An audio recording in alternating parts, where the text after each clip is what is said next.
إن الحمد لله نحمده ونستعينه ونستغفره ونعوذ بالله من شرور أنفسنا ومن سيئات أعمالنا من يهده الله فلا مضل له ومن يضلله فلا هادي له وأشهد أن لا إله إلا الله وحده لا شريك له وأشهد أن محمدا عبده ورسوله يا أيها الذين آمنوا اتقوا الله حق تقاته ولا تموتن إلا وأنتم مسلمون يا أيها الناس اتقوا ربكم الذي خلقكم من نفس واحدة وخلق منها زوجها وبث منهما رجالا كثيرا ونساء واتقوا الله الذي تساءلون به والأرحام إن الله كان عليكم رقيبا يا أيها الذين آمنوا اتقوا الله وقولوا قولا سديدا يصلح لكم أعمالكم ويغفر لكم ذنوبكم ومن يطع الله ورسوله فقد فاز فوزا عظيما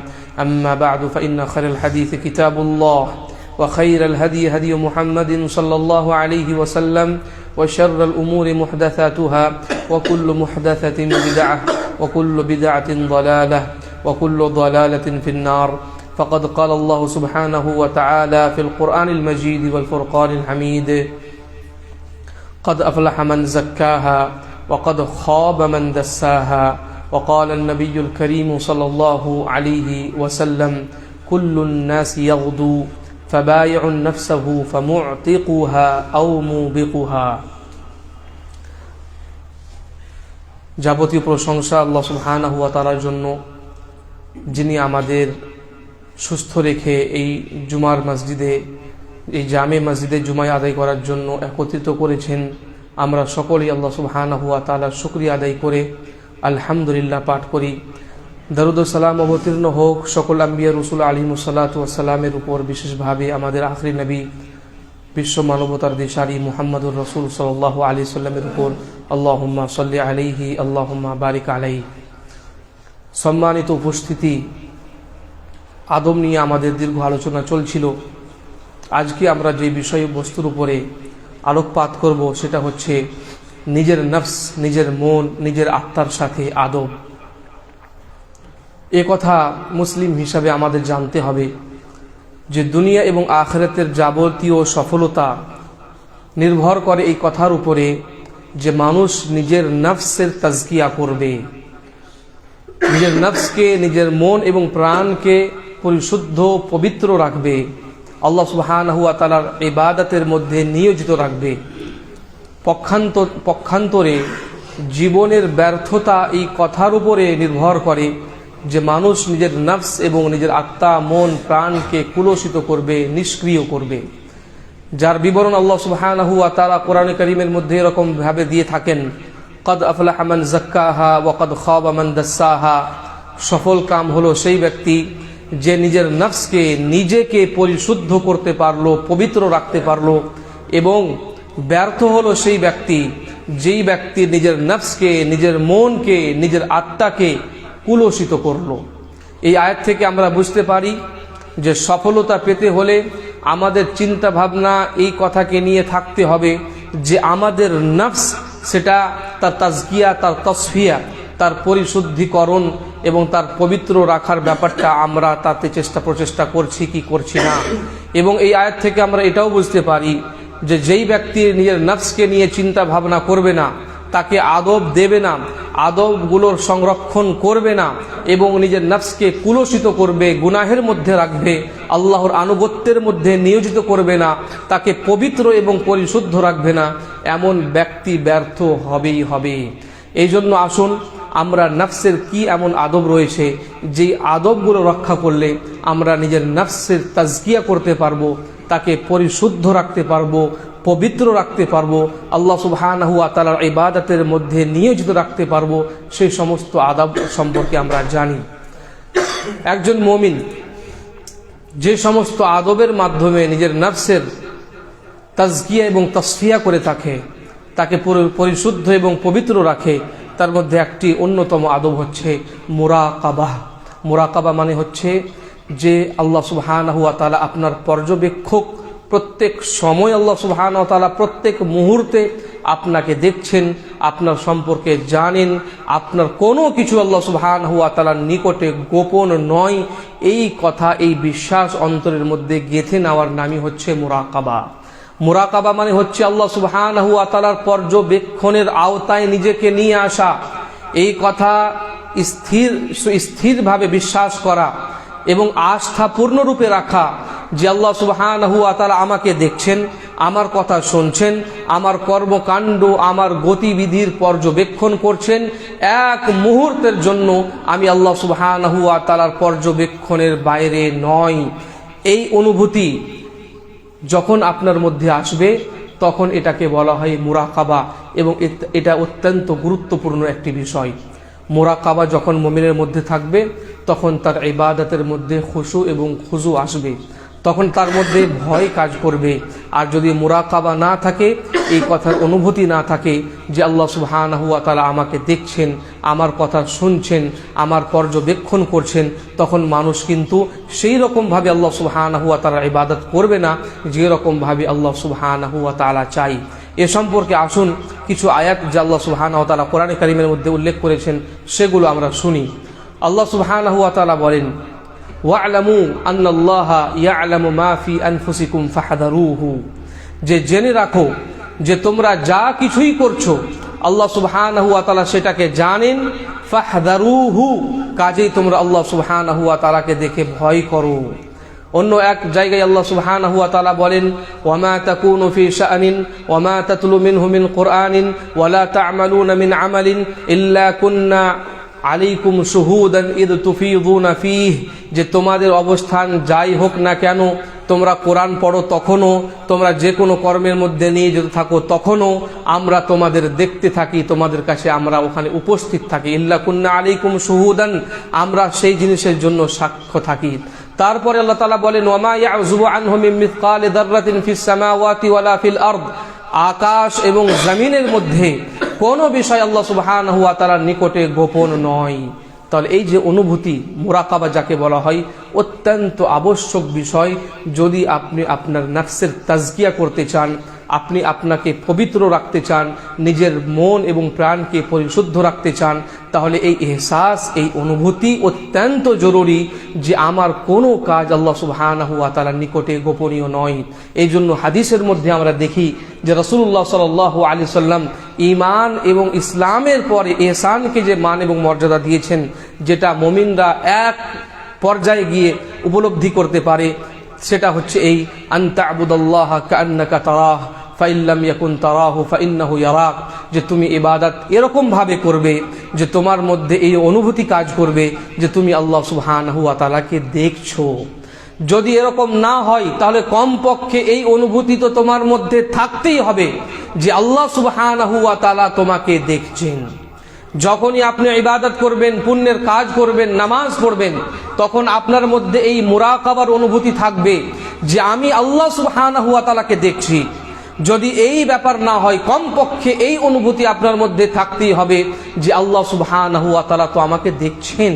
তখন এই বিষয়টির নামই হচ্ছে মুরাকাবা। এই জন্য সালাফে সালেহিন থেকেও আমরা এর একাধিক বর্ণনা পাই যে তাদের মধ্যে এই মুরাকাবা কিরকম ভাবে কাম করত। একজন সালাফকে যখন জিজ্ঞাসা করা হলো যে আমি আমার চক্ষুকে অবনত কেমন করে রাখবো, আমি নিজের চক্ষুক নিয়ন্ত্রণ করতে পারছি না, সংযত রাখতে পারছি না, আপনি চিকিৎসা বলুন, কি করব, আমার করণীয় কি? তখন তিনি বললেন যে তোমার জন্য একটাই মাত্র করণীয়, সেটা হচ্ছে আল্লাহ সুবহানাহু ওয়া তাআলার সম্পর্কে এই অনুভূতি, এই মুরাকাবার অনুভূতি, যে সর্বদাই সদা সর্বদাই তুমি এই কথা ভাববে যে তুমি তোমার দুই চোখ দিয়ে যখন কোনো জিনিস দেখো তার পূর্বেই কিন্তু আল্লাহ সুবহানাহু ওয়া তাআলা তোমাকে দেখছেন যে তুমি কি দেখছো। তুমি যখন নিজের চোখ দিয়ে কোনো হারাম জিনিস দেখছো তখন তোমার অন্তরের মধ্যে এই অনুভূতি থাকা দরকার যে আমি যেই জিনিসকে দেখছি সেই জিনিসকে কিন্তু আল্লাহ সুবহানাহু ওয়া তাআলা পর্যবেক্ষণ করছেন যে আমি কি দেখছি।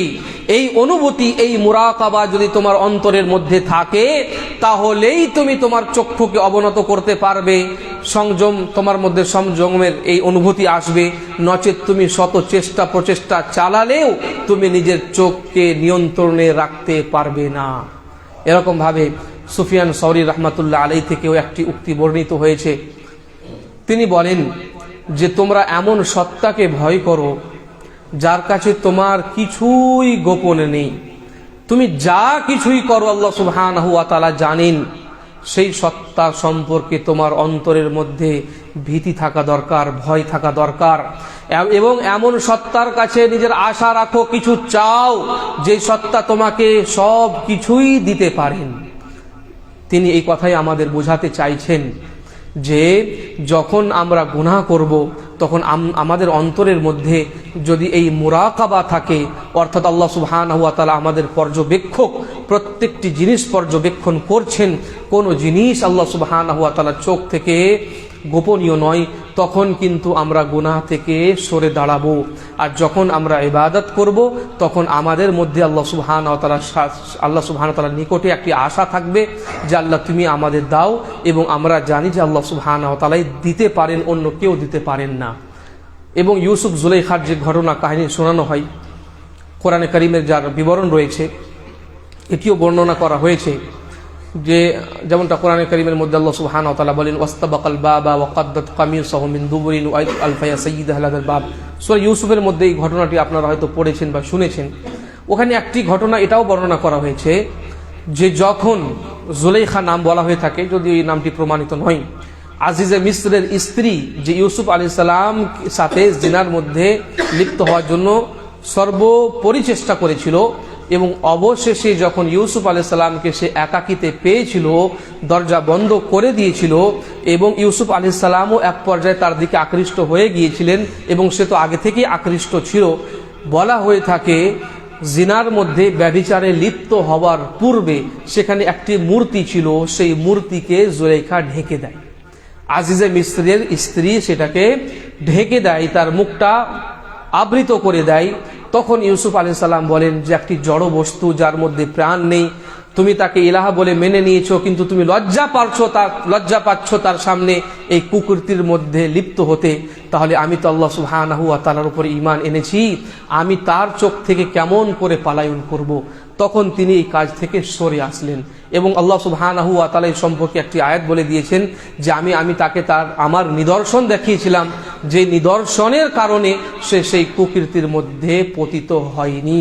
এবং কিছু মুফাসসিরিন এই ঘটনাটি সেখানে উল্লেখ করেছেন। আমি যেই কথাটি আপনাকে বোঝাতে চাইছি যে এই মুরাকাবার ফিলিংটাই হচ্ছে আসল বড় জিনিস। যখন আপনি গুনাহের মধ্যে যাবেন, যখন আপনার নফস, আপনার প্রবৃত্তি গুনাহের দিকে আপনাকে আকৃষ্ট করছে, আপনাকে টানছে, তখন মুরাকাবা সব থেকে বড় জিনিস যা আপনাকে গুনাহ থেকে সরিয়ে নিবে, রুখে নিবে। এই জন্য আসুন আমরা নিজের নফসকে মুরাকাবার শিক্ষা দান করি, আমরা আমাদেরকে মুরাকাবার শিক্ষা দান করি, নিজের অন্তরের মধ্যে এই কথা গেঁথে নিই যে আমি আল্লাহর বান্দা, আল্লাহর আমার পর্যবেক্ষক, আল্লাহ প্রত্যেকটি জিনিসকে দেখছেন। আল্লাহ সুবহানাহু ওয়া তাআলার সামনে আমার কোনো কর্মকাণ্ড লুকোয়িত নয়, গোপনীয় নয়। এই জন্য আমাকে এই কাজটি করা উচিত নয়। এই ফিলিং, এই অনুভূতি, এই মুরাকাবা যখন আপনার মধ্যে আসবে, তখন দেখবেন এই নফস পবিত্র হচ্ছে, তার পরিশুদ্ধিকরণ হচ্ছে। এই জন্য ওলামা কেরাম বলে থাকেন নিজের নফসের সাথে মানুষের একটি বড় ধরনের আদব হচ্ছে যে সে নিজের নফসকে মুরাকাবার শিক্ষা দান করবে। ইনশাআল্লাহ আমরাও চেষ্টা করব এই মুরাকাবার শিক্ষা আমরা গ্রহণ করব এবং নিজের নফসকে পরিশুদ্ধ করব। মনে রাখবেন রাসূলুল্লাহ সাল্লাল্লাহু আলাইহি সাল্লাম বলেছিলেন, কুল্লুন নাস ইয়াগদু ফাবায়ুন নাফসাহু ফামুতিকুহা আও মুবিকুহা। প্রত্যেক দিন মানুষ যখন সকাল করে তখন সে নিজের নফসকে বিক্রি করে দেয় এবং তার আমলের দরুন সে নিজের নফসকে হয়তো বাঁচাতে পারবে, না তো ধ্বংস করে দেবে। এই হাদিসের ব্যাখ্যা হচ্ছে এটাই যে যখন আপনি সকাল করেন তখন আপনার নফস দুটি কাজ করে। আপনার নফসকে আপনি দুটি কাজ করাতে পারেন। আপনার নফসকে নিয়ন্ত্রণ করে সেটাকে আল্লাহ সুবহানাহু ওয়া তাআলার ইবাদতের মধ্যে রাখতে পারেন, বা নিজের নফসের যে একটা চাহিদা, তার যে একটা টান, আপনার প্রবৃত্তির যে একটা চাহিদা, সেই দিকে আপনি চলে যেতে পারেন। যদি আপনি নিজেকে কন্ট্রোল করে নিজের নফসকে আল্লাহ সুবহানাহু ওয়া তাআলার ইবাদতের মধ্যে নিয়োজিত করতে পারেন, তাহলে আপনি আপনাকে বাঁচিয়ে নিলেন, আপনার সুরক্ষা করলেন। আর যদি এমনটা না করতে পারেন, তাহলে আপনি নিজেকে ধ্বংস করে ফেলবেন। এই জন্য রাসূলুল্লাহ সাল্লাল্লাহু আলাইহি ওয়াসাল্লাম বলে দিয়েছেন, প্রত্যেক সকালেই আমাদের এই চেষ্টা, আমাদের এই যুদ্ধ শুরু হবে যে আজকের দিন আমরা আল্লাহ সুবহানাহু ওয়া তাআলার ইবাদতের মধ্যেই অতিবাহিত করব। এবং বিভিন্ন হাদিস থেকে আমরা এটাও জানতে পারি যে মানুষের মধ্যে যদি এই অনুভূতি না থাকে, এই মুরাকাবা না থাকে, তাহলে মানুষের অন্তর ধীরে ধীরে কি হয়ে যাবে? কুলসিত হয়ে যাবে, কালো হয়ে যাবে। গুনাহের পর গুনাহ সে করতেই থাকবে এবং গুনাহগুলো তখন তাকে আর বড় মনে হবে না। যেমনটা আমরা প্রত্যেকেই জানি, রাসূলুল্লাহ সাল্লাল্লাহু আলাইহি ওয়াসাল্লাম বলেন, ইন্নাল মুমিনা ইযা আযনাবা কানাত নুকতাতান সাওদা ফি কলবিহি, যে যখন মুমিন কোনো গুনাহের কাজ করে তখন তার অন্তরের মধ্যে একটি কালো দাগ রেখে দেওয়া হয়। ফাইন তাবা ওয়া নাযা ওয়াস্তাগফারা, যদি সে তওবা করে, ইস্তিগফার করে, অনুতপ্ত হয়, সুকিলা কলবুহু, তার অন্তরকে পরিষ্কার করে চকচকে করে দেওয়া হয়। কিন্তু যদি এমনটা না হয়, ওয়াইন জাদা জাদাত, যদি সে গুনাহ না ছেড়ে আরো গুনাহের পর গুনাহ করতে থাকে, তাহলে সেই কালো ডট, কালো দাগটি তার অন্তরের মধ্যে বাড়তেই থাকে। হাত্তা ইয়ালু কলবহু, এমনকি তার পুরো অন্তরকে সে ঘিরে নেয়, এই অন্ধকার ঘিরে নেয়, এই কালো দাগ তাকে ঢেকে দেয়।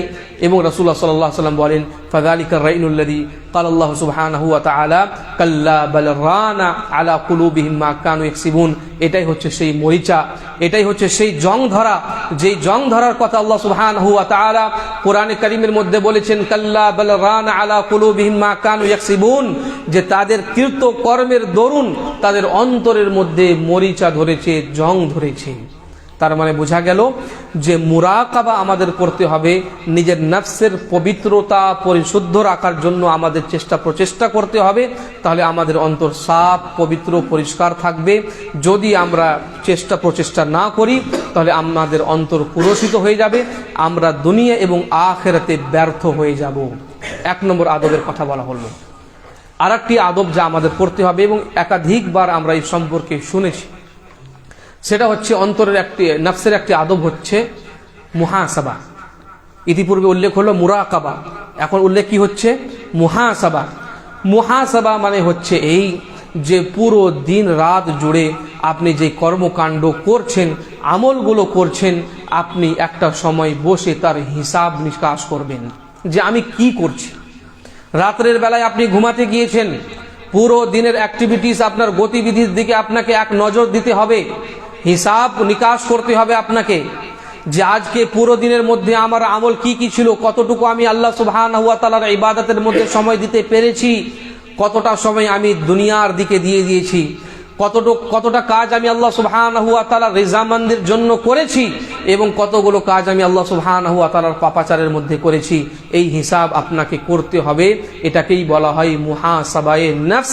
নফসের মুহাসাবা করা, হিসাব করা। প্রত্যেক দিন যদি আপনি হিসাব করতে পারেন, তাহলে আপনার জীবনের মধ্যে অগ্রগতি আসবে, উন্নতি আসবে, এবং আপনার নফস পবিত্র, পরিশুদ্ধ হবে। কিন্তু এই মুহাসাবার জাজবা যদি আপনার মধ্যে না থাকে, দিন দিন আপনি খারাপ হয়ে যাবেন। অন্ধকার এবং গুনাহের অন্ধকার অতল গহ্বরে আপনি হারিয়ে যাবেন, আপনি বুঝতেও পারবেন না। এই জন্য যে আপনার কাছে হিসাবই নেই, যে আপনি কি করছেন, কেমন ছিলেন, কেমন হলেন, আপনি কোন রাস্তায় যাচ্ছেন, কেন করছেন, এই সমস্ত কিছুর হিসাব যখন আপনার কাছে থাকবে না, ধীরে ধীরে আপনাকে শয়তান জাহান্নামের গর্তের দিকে টেনে নিয়ে চলে যাবে। এই জন্য আল্লাহ সুবহানাহু ওয়া তাআলা আমাদের আদেশ করে বলেন, ইয়া আইয়ুহাল্লাযীনা আমানুত্তাকুল্লাহা ওয়াল তানদুর নাফসুম মা কদ্দামাত লিগাদ, যে হে মুমিনগণ, তোমরা আল্লাহর তাকওয়া অবলম্বন করো।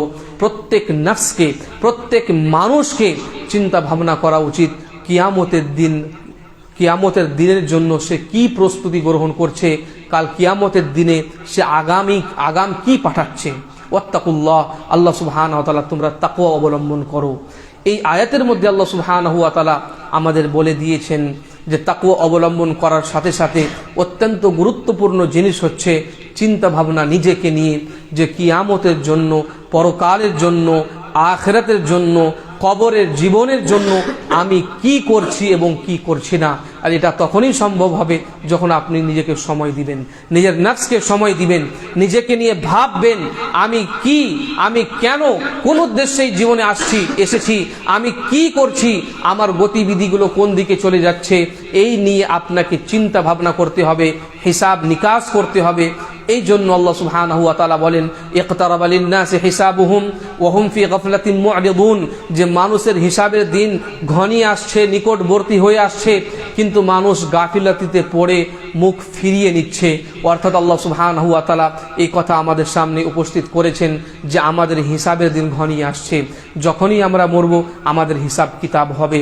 আমাদের উচিত হবে আমরা গাফিলতিতে না পড়ে, উদাসীন না হয়ে সে সম্পর্কে আমরা সচেতন থাকব, নিজের হিসাব নিজেই করব।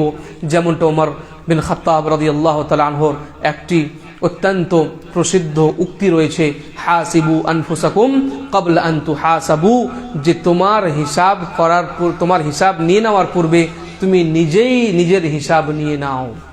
হিসাবের মুখামুখি হওয়ার পূর্বেই তুমি নিজের হিসাব কষে নাও। ওয়াজিনু আমালাকুম ক্বাবলা আন তুজানু, এবং তোমার আমলকে তুমি এখনই দাঁড়িপাল্লা দিয়ে মেপে নাও, তোমার আমল মেপে নেওয়ার পূর্বে। অর্থাৎ একদিন তোমার হিসাব হবে, আল্লাহ সুবহানাহু ওয়া তাআলার নিকটে তোমাকে দাঁড়াতে হবে। প্রত্যেকটি জিনিস, সেটা প্রকাশ্য হোক গোপনীয় হোক, আল্লাহ সুবহানাহু ওয়া তাআলার সামনে সেটা উপস্থিত হবে। সেই দিন আসার পূর্বে, যেদিন লা ইয়ানফাউ মালুন ওয়ালা বানুন, কোনো টাকা পয়সা, কোনো ধন সম্পদ, কোনো মানুষের জনপ্রিয়তা, কোনো ক্ষমতা, কোনো সন্তান সন্ততি মানুষের কাজে আসবে না। সেই দিন আল্লাহ সুবহানাহু ওয়া তাআলার নিকটে হিসাব মানুষের উপস্থিত করা হবে।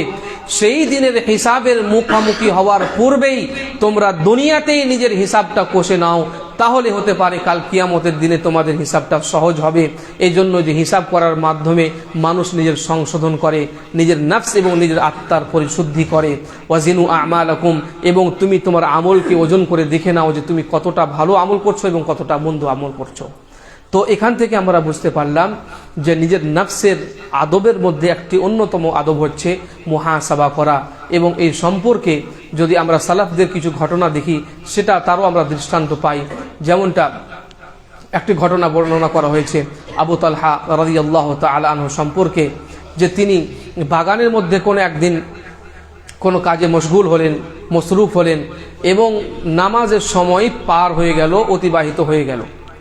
তখন তিনি নিজের মুহাসাবা করলেন, আত্মসমালোচনার মধ্যে তিনি পড়লেন এবং নিজেকে এমনভাবে তিনি মুহাসাবা করলেন যে ওই বাগানের একটি বিশেষ অংশ তিনি আল্লাহ সুবহানাহু ওয়া তাআলার রাস্তায় সাদকা করে দিলেন। যেই বাগানের কারণে আমার নামাজ মিস হলো, আমি এই বাগানই রাখবো না, আল্লাহ সুবহানাহু ওয়া তাআলার রাস্তায় সাদকা তৈরি করে দিলেন। এটা হচ্ছে মুহাসাবায়ে নফসের একটি উদাহরণ। এরকমভাবে বিভিন্ন উদাহরণ আমি আপনারা যদি খুঁজি তাহলে সালাফদের জীবনে পাওয়া যায়। এই জন্য আপনাকে বলা হলো যে মুহাসাবায়ে নফস এটা অত্যন্ত জরুরি, নিজের নফসকে পরিশুদ্ধ করতে এবং পবিত্র করতে। এরকমভাবে মুরাকাবা, মুহাসাবা, আর একটি জিনিস আপনাকে করতে হবে, সেটি হচ্ছে বেশি বেশি আল্লাহ সুবহানাহু ওয়া তাআলার নিকটে তওবা করতে হবে। আপনার নফসকে পবিত্র রাখার জন্য, পরিশুদ্ধ রাখার জন্য, দুনিয়া এবং আখিরাতে সফলতা পাওয়ার জন্য একটি অত্যন্ত আবশ্যিক বিষয় হচ্ছে, নফসের আদব হচ্ছে আপনি তওবা করবেন। তওবা মানে অনেক মানুষ এটাই মনে করে যে গুনাহ করে নিয়েছি এই জন্য তওবা করব। তওবা শুধু এটাকে বলে না, তওবা এটাকেও বলে যে আপনি দৃঢ় সংকল্প গ্রহণ করবেন যে আপনি গুনাহ করবেন না। এই জন্য যে তওবা সম্পর্কে যখন আলোচনা করা হয় তখন আপনাদের সামনে এই কথাটি বারবার বলা হয় যে তওবার মধ্যে তিনটি দিক থাকে। একটা হচ্ছে এই যে আপনি গুনাহ করে ফেলেছেন, অনুতপ্ত হন, আফসোস করুন এবং সেই গুনাহটাকে সঙ্গে সঙ্গে ছেড়ে দিন। এবং তৃতীয় নম্বর কথা হচ্ছে যে আগামী দিনে আপনি করবেন না, তার জন্য আপনি দৃঢ় সংকল্প গ্রহণ করুন। তো তওবার মধ্যে এটাও আছে যে আপনি গুনাহ করবেন না, এই জন্য আপনি দৃঢ় সংকল্প গ্রহণ করুন, আজম করুন। তো তওবা করার অর্থ এটাও যে আপনি আপনার নফসকে এরকমভাবে পবিত্র রাখতে পারবেন যে গুনাহের কাজ হয়ে গেছে, তাহলে আপনাকে কি করতে হবে? তওবা করতে হবে, আল্লাহ সুবহানাহু ওয়া তাআলার নিকটে ফিরে আসতে হবে, আল্লাহ সুবহানাহু ওয়া তাআলার নিকটে অনুতপ্ত হতে হবে এবং হুকুকুল ইবাদের সাথে যদি সম্পর্কিত কোনো বিষয় হয় সেটাকে ফিরে দিতে হবে এবং আল্লাহ সুবহানাহু ওয়া তাআলা এটাকে সাফল্যের চাবিকাঠি হিসাবে কোরআনে কারীমের মধ্যে উল্লেখ করেছেন, ওয়াতুবু ইলাল্লাহি জামিআন আইয়ুহাল মুমিনুনা লাআল্লাকুম তুফলিহুন, যে হে মুমিনগণ যদি তোমরা সফলতা পেতে চাও সকলেই মিলে আল্লাহ সুবহানাহু ওয়া তাআলার নিকটে তওবা করো। এবং তওবা সম্পর্কে একাধিক কোরআনের আয়াত এবং হাদিস আমরা শুনেছি। বারাকাল্লাহু লানা ওয়া লাকুম ফিল কোরআনিল আযীম ওয়া নাফা'নি ওয়া ইয়্যাকুম বিল আয়াতি ওয়াদ যিকরিল হাকীম ইন্নাহু তাআলা জাওয়াদুন কারীমুম মালিকুম বাররুর রাউফুর রাহিম।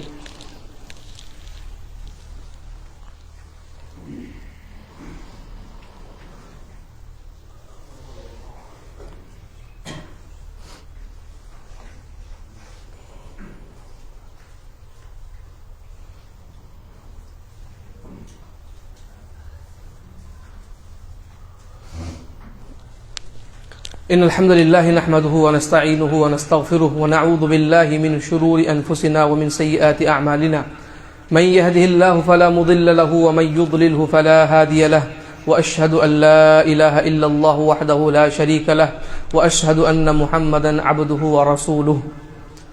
আরেকটি অত্যন্ত গুরুত্বপূর্ণ বিষয় নিজের নফসের আদব সম্পর্কিত, তাকে পরিশুদ্ধ এবং পবিত্র রাখতে, সেটা হচ্ছে মুজাহাদা, মুরাকাবা, মুহাসাবা, তাওবা এবং আরেকটি অত্যন্ত গুরুত্বপূর্ণ বিষয় হচ্ছে মুজাহাদা।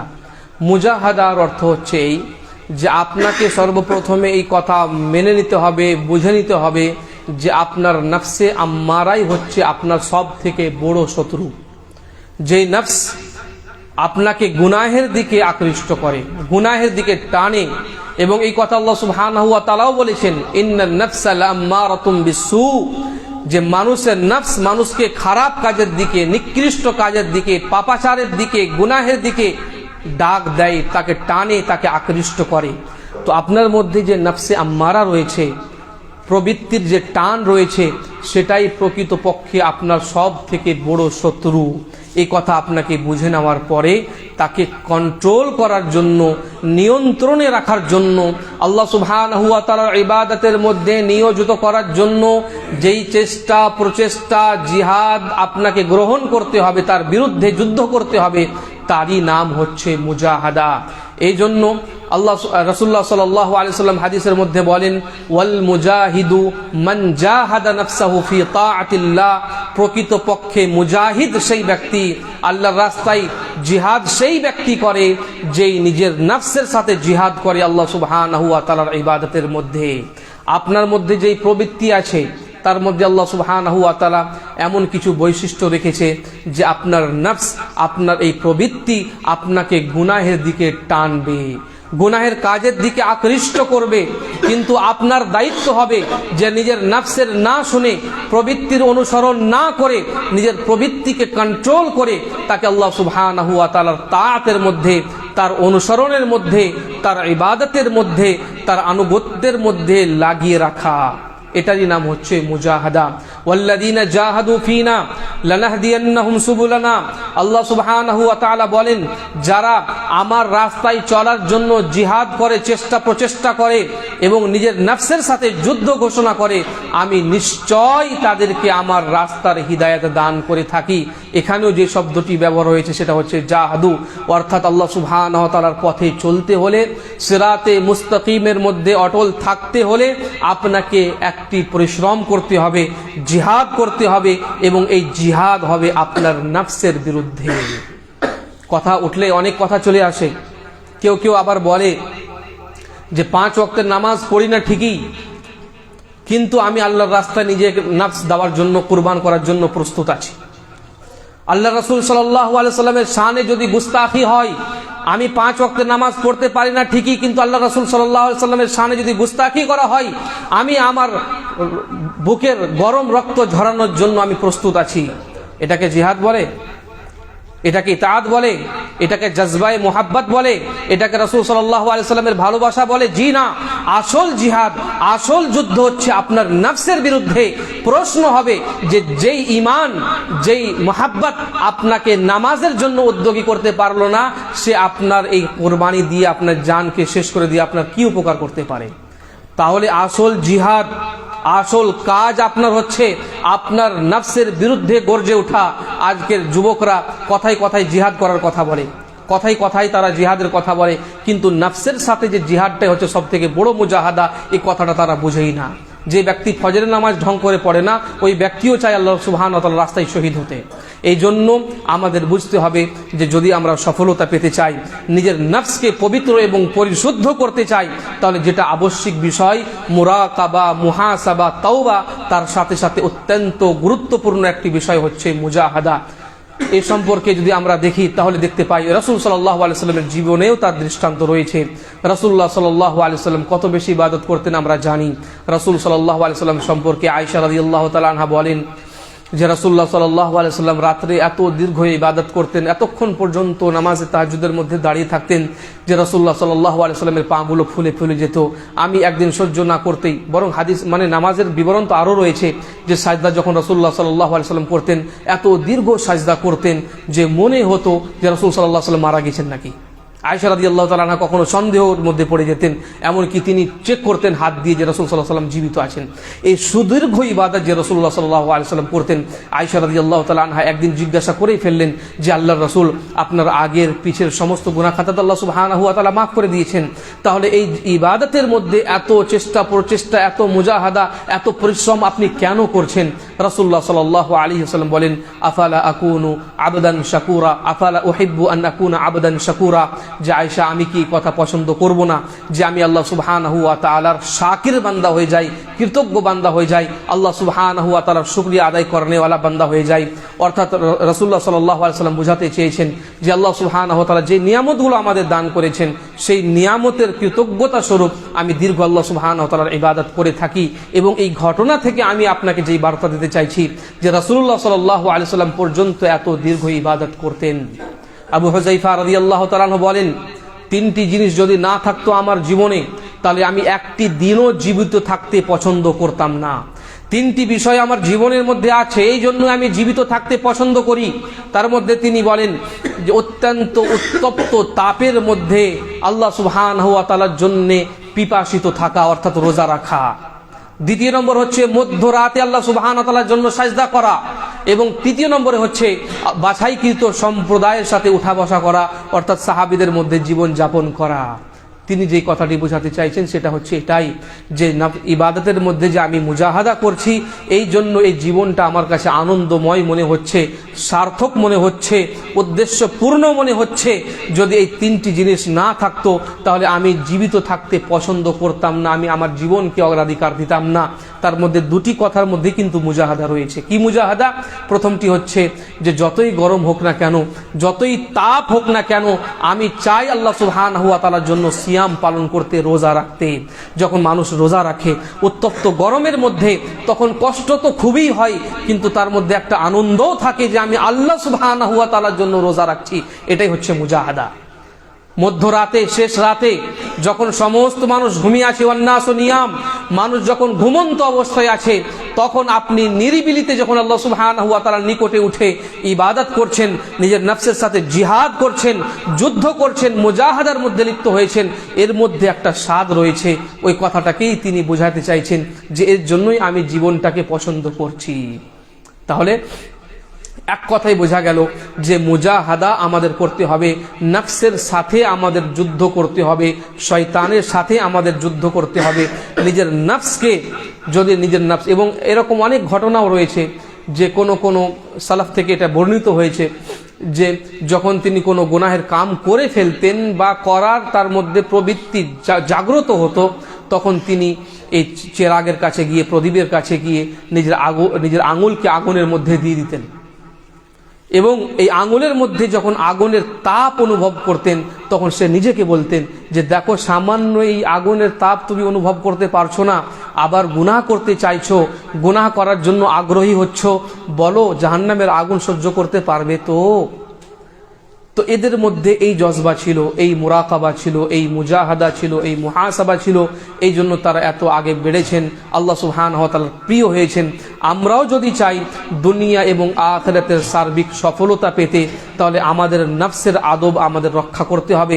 এবং যে আদবগুলো আজকে আপনাদের সামনে বর্ণনা করা হলো সেটা হচ্ছে 4টা। 1 নম্বরে আমাদের মুরাকাবা করতে হবে, 2 নম্বরে নিজের নফসের মুহাসাবা করতে হবে, গুনাহ হয়ে গেলে আল্লাহ সুবহানাহু ওয়া তাআলার নিকটে তওবা করতে হবে, এবং মুজাহাদা করতে হবে, নিজের নফসকে কন্ট্রোল করতে শিখতে হবে। যেটাই মন চাইছে সেটাই কখনো করবেন না।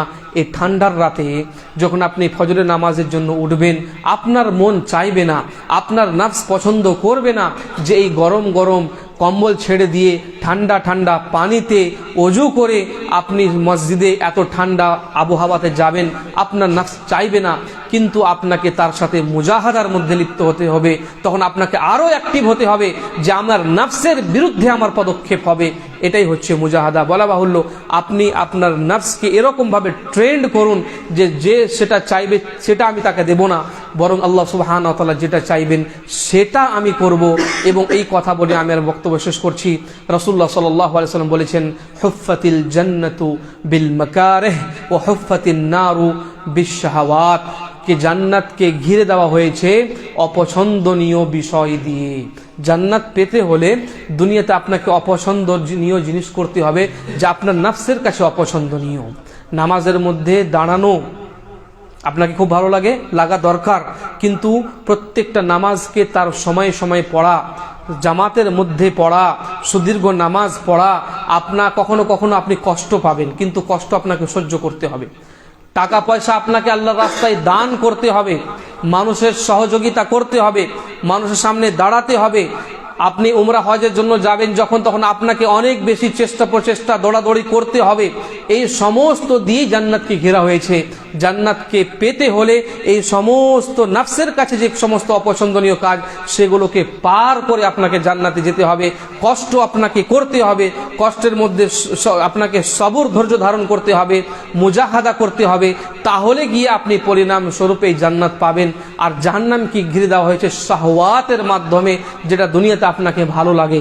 সেই কাজটা করতে গেলেই, নফসের অনুসরণ করতে গেলেই কিন্তু আপনি জাহান্নামের মধ্যে চলে যাবেন। এই জন্য নফস যেটা চাইবে সেটা নয়, আল্লাহ সুবহানাহু ওয়া তাআলা যেটা চেয়েছেন আমাদের সেটা করতে হবে। আল্লাহ সুবহানাহু ওয়া তাআলা আমাদের বোঝার তৌফিক দান করুন। আমিন। ওয়া আখিরু দাওয়ানা আলহামদুলিল্লাহি রাব্বিল আলামিন। ইয়া আইয়ুহাল্লাযিনা আমানু إذا نودي للصلاة من يوم الجمعة فاسعوا إلى ذكر الله وذروا البيع ذلكم خير لكم إن كنتم تعلمون فإذا قضيت الصلاة فانتشروا في الأرض وابتغوا من فضل الله واذكروا الله كثيرا لعلكم تفلحون وإذا رأوا تجارة أو لهوا انفضوا إليها وتركوك قائما قل ما عند الله خير من اللهو ومن التجارة والله خير الرازقين إن الله وملائكته يصلون على النبي يا أيها الذين آمنوا صلوا عليه وسلموا تسليما اللهم صل على محمد وعلى آل محمد كما صليت على إبراهيم وعلى آل إبراهيم إنك حميد مجيد اللهم بارك على محمد وعلى آل محمد كما باركت على إبراهيم وعلى آل إبراهيم إنك حميد مجيد